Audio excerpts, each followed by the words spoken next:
Hello and welcome to this week's Back Nine Report, where we break down the most important stories in golf, from the rising stars making a name for themselves at the amateur level to the high stakes final push for the FedEx Cup or the Ryder Cup. We got you covered. So my name is Carlos Torres, alongside with Fred Alvader. Let's get right into it. Fred, hi, how are you today? Carlos, I'm really good.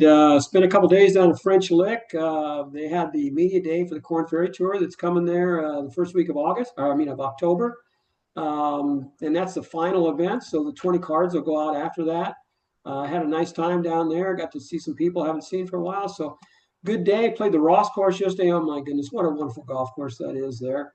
Of course, they'll be playing on the Die course for the Corn Ferry Tour event. But beautiful place down there, French Lick, Carlos. Got to get you down there sometime. Definitely, that's a must. Hey, but let's get started right away, and we're going to talk about the U.S. Amateur at Olympic Club. Definitely was a thrilling showcase of the game's future. And Mason Howell, an incoming freshman at Georgia, he stole the show. In a dominant performance, he only needed 28 of the 36 available holes to secure what I would call a thumping 7-6 victory over Harrington from Tennessee, nicknamed the Fridge. So, Fred, the tournament was full of notable performances, including John Daly's son. What can you tell us a little bit about it? Yeah, the nickname's pretty apropos for the guy for the Harrington, Jackson Harrington from Tennessee. He's a big guy, he's a big dude. It looks like he never passed a refrigerator, never found a refrigerator he didn't like, looks like. Yeah, the 125th U.S. Amateur was held at Olympic Club, which fabulous old golf club out in San Francisco along Lake Merced. Beautiful, beautiful place. Mason Howell, who was an incoming freshman in Georgia at Georgia, only needed 28 holes with 36, as you said, to win over Harrington. Um, so Howell was a pretty high seed because he had to win a spot. There was a 20-man playoff for 17 spots to get into the match play. There was a big tie there at the end, but he made it through. And at 18 years, 1 month, and 3 weeks, he is the third youngest player to ever have won the U.S. Amateur. He even beat Tiger Woods, who, when he won his first of this three, was 18 years, 7 months. So he's so Howell's 6 months younger than even Tiger was. And Howell said, with my name next to these other names on the trophy is unbelievable. To be next to somebody named Tiger, that's an unreal feeling. To be ahead of Tiger in something, that's something that not a lot of people can say. So, and Carlos, you talked about him winning 7-6. He was actually down one after the second hole. Harrington got out, took a one hole lead, but then Harrington ended up bogeying 3, 4, and 5, never got the lead back, and ended up losing 7-6. It was kind of a rout. John Daly's son was in it. He made a deep run in the match play. He lost. Actually, Howell beat him in the quarterfinals. So young John had a great tournament. A local kid from out there, Niall Shields Donegan, made it to semis. And as you can imagine, out there in San Francisco, he had a huge following. He had a whole bunch of people following him and cheering on every made putt and groaning on every missed. And it was kind of fun to watch. Um, I really enjoyed watching Miles Russell, 16 years old, made it to the quarters. He looked really good. I predict very big things for this kid, Carlos. You got to keep an eye on this Miles Russell kid. And we've been talking about him for a couple of years already, as he was one of the first high school kids to get an NIL deal from a finance company as a young golfer. So we have seen Olympic Club host U.S. Opens in the past. Vijay Singh won there, Webb Simpson won there, as well as Colt Knost, who won the last U.S. Am that was held at Olympic Club.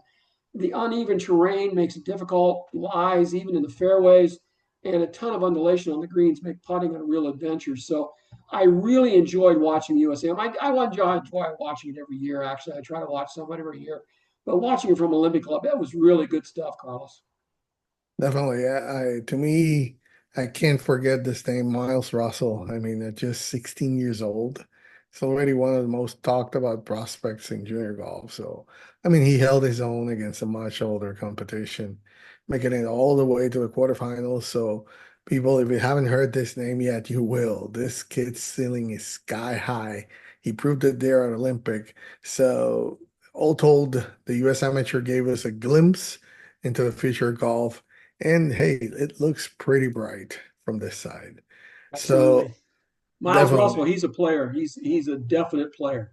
Yeah, definitely. That's a name I'm keeping track of it, and I'll be watching. I think he's going to have a very good pro career, but we'll see how it happens. He's just 16 years old, but oh my God, he's making strides. Hey, on the professional side, the PGA Tour players rolled on from the FedEx Cup playoffs, and once again, wow, we just have to talk. It's about talking about Scotty Scheffler and everybody else. We have to say, Scotty Scheffler, he reminded us why. He's the number one player in the world, and I would say is the most dominant player since Tiger Woods. Plain out simple. He outdueled Robert McIntyre to capture the second leg of the FedEx Cup playoffs, solidifying his status as the man to beat now heading into the season finale. So now the stage is set for the Tour Championship. Only the top 30 players all, have qualified in this far, and everybody has already earned a massive bonus just by qualifying to it. This is just incredible. But here's the twist this year. There's no stagger starting scores. Everyone begins the week at even par. That means it's anyone's tournament, and the $10 million prize is truly up for grabs. So, Fred, it's a wide open field. Scheffler may be the favorite, but he's not unbeatable. Although he might think we might think that he is, but there's players like Rory McIlroy, Sander Schauffele, and Victor Hovland. I mean, Sander Schauffele's not there, but Victor Hovland all are poised to make a run, and don't count out some of the underdogs. So, tell us a little bit about the East Lake tournament and all these twists that we have this year. Carlos, I looked down through the list, and I know you named a few names there, but I looked at all 30 of them, and any one of those 30 guys could win this. Um, Now that they're all on an even playing field, Scotty is by far the best player, but if he struggles a little bit or, doesn't quite have it that week, I mean, the last guy, got her up and who's down there? Batia. I mean, he's played really well in the playoffs. He's played well all year, really. I mean, he can win this thing. Sunjay M, Bridgman, they're all down there. Harry Hall. Any one of these guys can win this thing. There's quality all the way down this 30-man field. So I think it's going to be pretty interesting. You know what, Carlos? When we started this playoff thing, we were a little skeptical of it. We weren't sure how it was going to work. We thought, do we really need this? But now that it's been several years and we've seen this go on, this has turned into a pretty good deal. And I've said this, we said this before, but these changes that they've made this year to the playoffs, I applaud them for that very much. These are really good stuff. I really like how they split the bonuses up three different ways. I just like the whole thing. And you talked about $10 million first place. Second place is $5 million, Carlos. So finishing runner up, not that bad a deal, right? So I think we could see some real fireworks this weekend. Typical Scotty this week, fairways, greens, and let the other guys make mistakes. And that's exactly, he did miss a few short putts on Sunday, but everybody else did too. Plus, they missed greens, they hit it in the water, all kinds of bad stuff.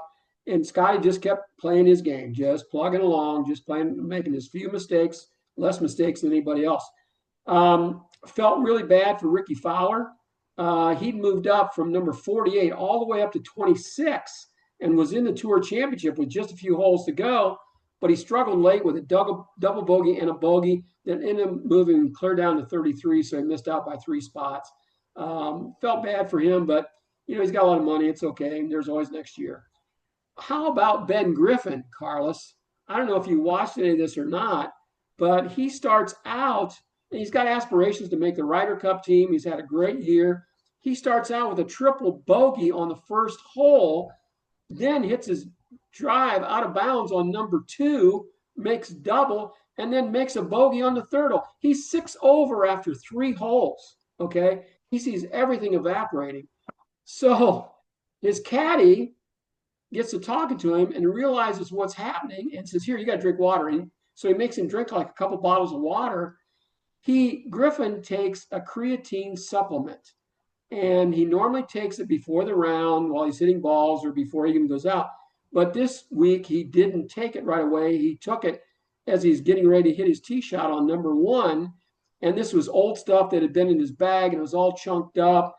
And he swallowed a big chunk of it that didn't get broke up or hadn't melted down yet. And that creatine, he's like overdosed on it. So he's all shaky and he can't concentrate and he can't control his body.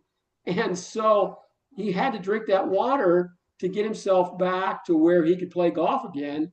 And then he just went on a tear. He made 7 birdies over his last, 16 holes. Ended up 1 under for the day after starting 6 over. That's 15 holes, actually, 7 under for 15 holes. So that's 50% birdies, basically. That phenomenal finish for him, Carlos. Definitely. I mean, it was incredible. When I heard of that, I was like, what? You can actually overdose in that thing? But hey, we definitely saw what kind of a player he has become, and definitely one that now with the starting stocks format gone, the championship is really a true battle for the best 30 players in the world. This is no longer a head start. It's a 4-day sprint for $10 million. And to me, a few names stand out. Of course, the favorite, and you would be a fool just to bet against him, has to be Scotty Scheffler. He's the undisputed front runner. He's playing at a level we haven't seen since prime Tiger Woods. It's just plain and simple the way that he's playing. I just every weekend I just get glued to watch him play. The way that that aura that he has. He's coming off this dominant victory because even though it was 2 strokes, but the way that the displayed at that final round, the BMW Championship has been a fixture on the leaderboards all year. His ball striking is statistically flawless, and his putter, which was a weakness, has been consistently good in recent months. So he's not just a favorite, he's the one everyone else has to beat. And the thing is, everybody understands that, even the players, when they What'd see him. you what'd you think of that chip in on 17? Oh my God. When you said I think you said it perfectly. It reminded me of Tiger Woods chip.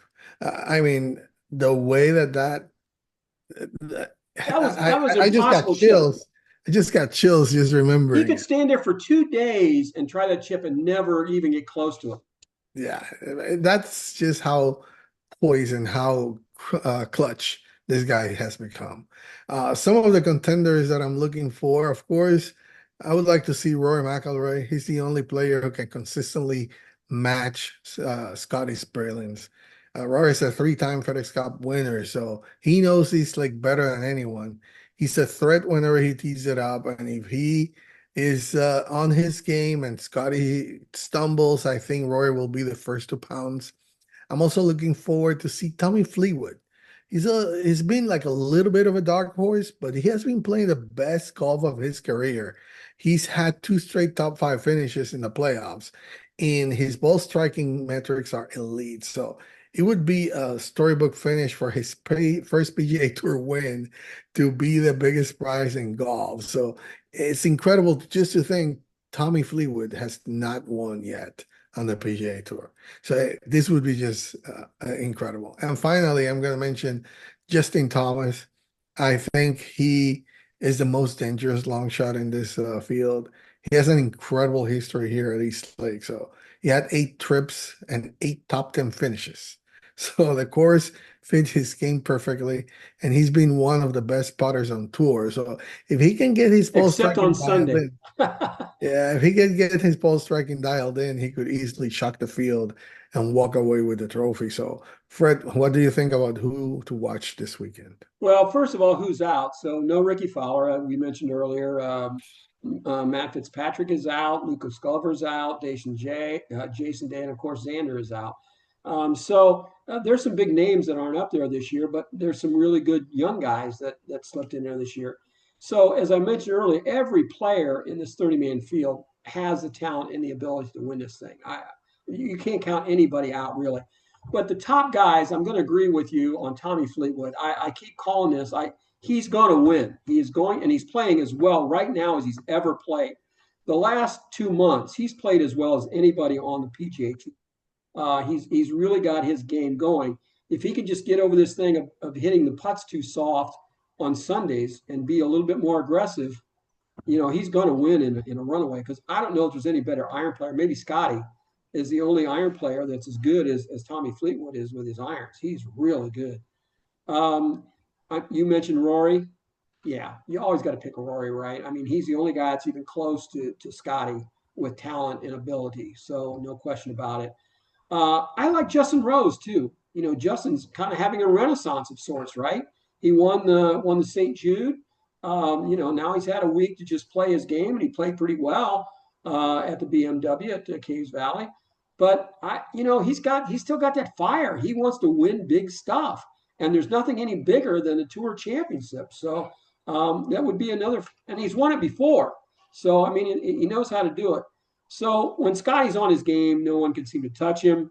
Rory might be the only guy in the field that's not intimidated by him. Rory, as you mentioned, has won this thing several times. So I just think it's going to be a good week in Atlanta, Carlos. Several players are playing well right now. It's hard to pick a winner this week for me, but those are some of the names that I'm going to be watching, and we pretty much agree on most of those, Carlos.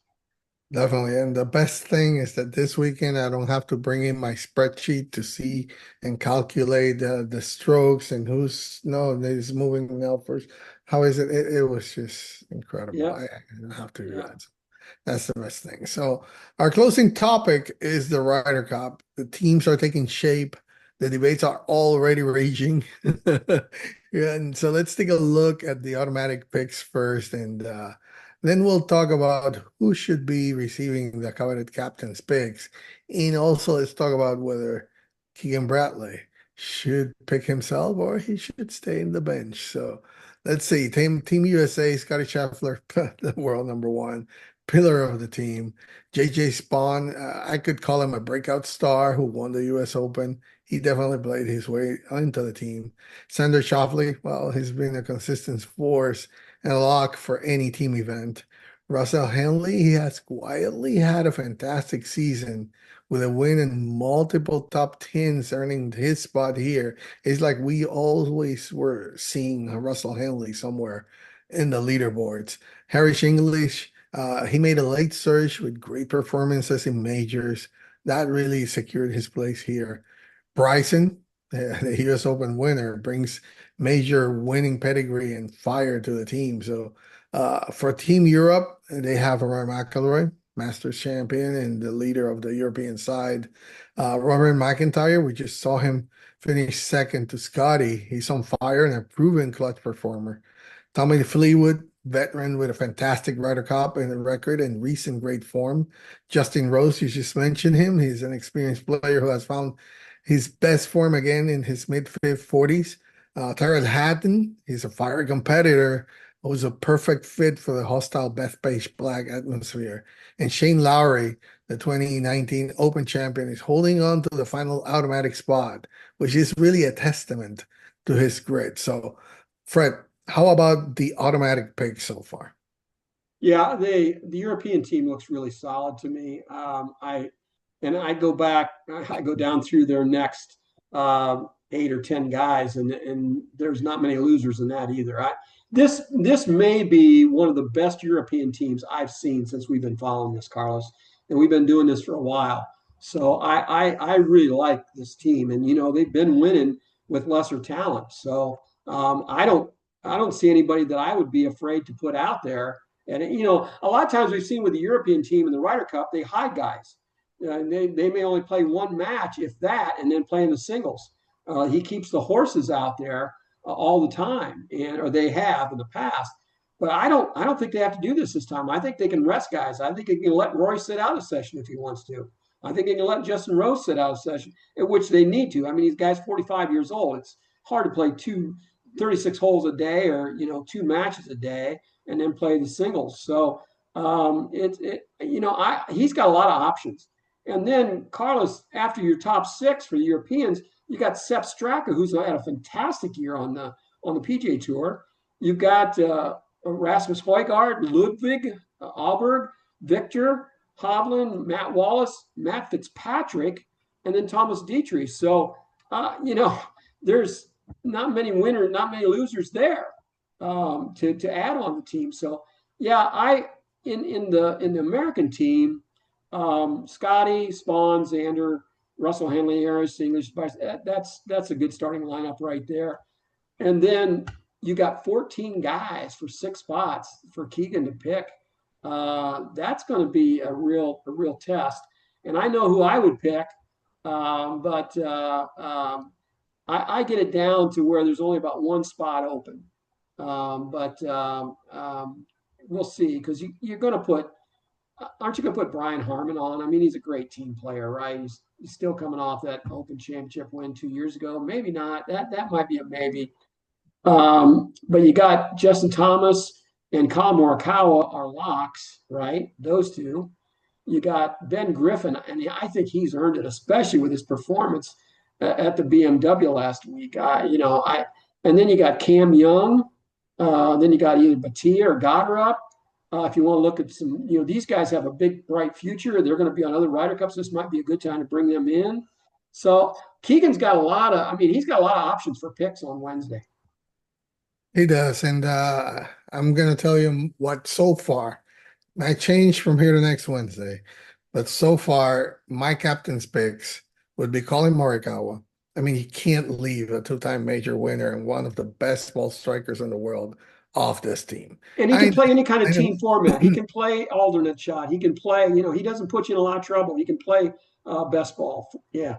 Yeah, and I know. I was told, well, he's had a shaky season. Yeah, but his talent is undeniable, and he's a match play assassin. You have to put him there. I would add Wyndham Clark, US Open champion. This is a no-brainer to me. His power and confidence make him a lethal weapon at Bethpage. And I know this one is going to be controversial. Patrick Cantley. I mean, he's a proven winner, great partner for everyone. He's steady, no nonsense game is exactly what you want in match play. I would add Cameron Young, long hitter who can overpower a course. Had a fantastic season, multiple close calls. I think he's poised for a big win, and he's just what you need here. Justin Thomas, I know his form has been inconsistent, but this is a guy who's a Ryder Cup legend. His intangibles, leadership, and emotional intensity are invaluable. You don't leave your best cheerleader and proven winner on the bench. And this is the other one that it's also controversial. I will put Max Homa there. He's the people's champ. He's a Wow. There's no consistent way. performer who always seems to step up in the big moments, and this is what you need. That's what Europe does. You have to go out of the box and look for these players. And his popularity and grit would be a huge asset for the people there. That's what you need, the people to get into the team and bring it up. And that's what Europe does. They just bring those players there. And I think Max Homa, especially because of the way he steps up in big moments, he should be here. So you're Now, for talking like Greg Lugano, Norman bringing Adam Scott up when he wasn't playing well to play in the President's Comp and had hey, confidence in him. Sergio Garcia. Sergio, yeah, Sergio was down in the way bottom. down. He was not even Yeah, thought of. He yeah. was picked, and what he did, he crushed the Ryder Cup. That's what you look for, and that's what I always have criticized about Team USA. You have to get out of those next ones that you have there. You have to see who's better for the team and who's going to be really stepping up, and those are the choices there. For Luke Donald, I think his choices are a little clearer, but the stakes are just as high. For me, John Ram, you have even though he's moved to the Live E, he's one of the top 5 players in the world. He's a firecracker in match play, and his record there speaks for itself. You can't leave just that kind of talent at home. Victor Hovland, two-time FedEx Cup champion, is too good to miss.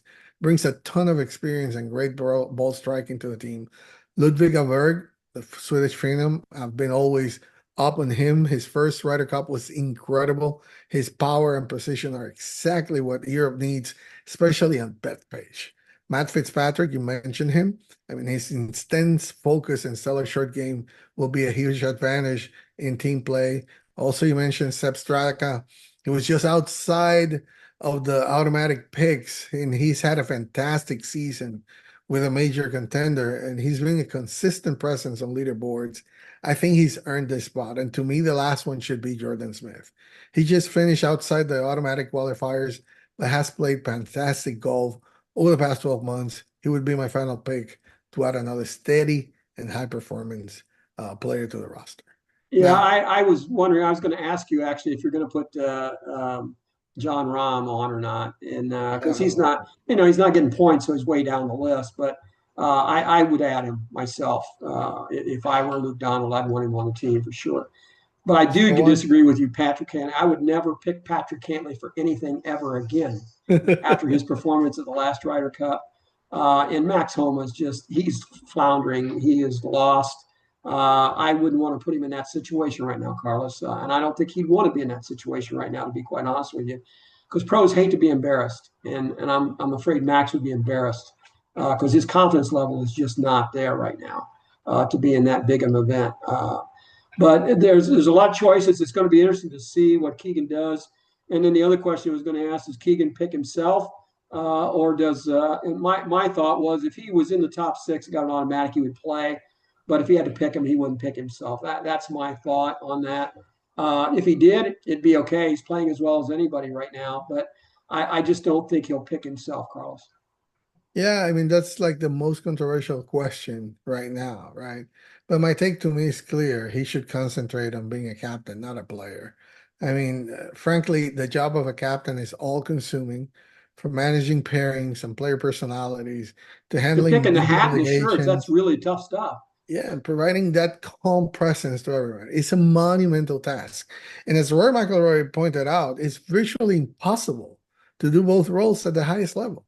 Bradley himself has admitted the pressure is mounting and his form has been inconsistent since his win at the Travelers. So if he were to play and lose a crucial match, the media and fans would just crucify him. So it would create an immediate unnecessary distraction and a negative cloud over the team. So, I mean, he's a great captain. I think his leadership from the sidelines is much greater asset to his team than a single spot in the lineup would be. I mean, the smart and strategic move is to focus on being the best leader he can be. And it's just incredible how you are going to then, when, like I said, if you lose, then hey, somebody immediately is just going to be brought up to him. Somebody else that you left up would have been better. Yeah, I agree with you 100%. I don't see him picking himself. I don't think he should, and I don't think he will. So, and besides that, he's got a lot of great guys to pick from. So it's not like they really need him because there's other guys with his talent that can pick up that spot. So, and besides that, you want to work in some of these younger guys. They need to get the experience. So at least two or three of these guys should be on the team. These younger guys. Definitely. Hey, Fred, so this week reminded us that golf truly is a game of generations. On one hand, we saw Mason Howell step into the spotlight at the U.S. Amateur, a teenager taking his claim to the future. On the other, we saw Scotty Scheffler continue to cement his legacy. It's one of the best this era. And while the Ryder Cup brings us that rare team spectacle in sport built on individuality. So, Fred, as we head into the Tour Championship and then on the Ryder Cup, we're entering this heart of the season, the stretch where moments becomes memories and where names are etched in golf history. So any final thoughts before we close? No, I'm just looking forward to this week to seeing the names, and then I can't wait for the Ryder Cup next month. So, and we're gonna talk about it in more detail coming up, Carlos. Definitely. So that'll do it for this week's edition of the Back Nine Report. Thank you for joining us as we covered the amateurs, the pros, and everything in between.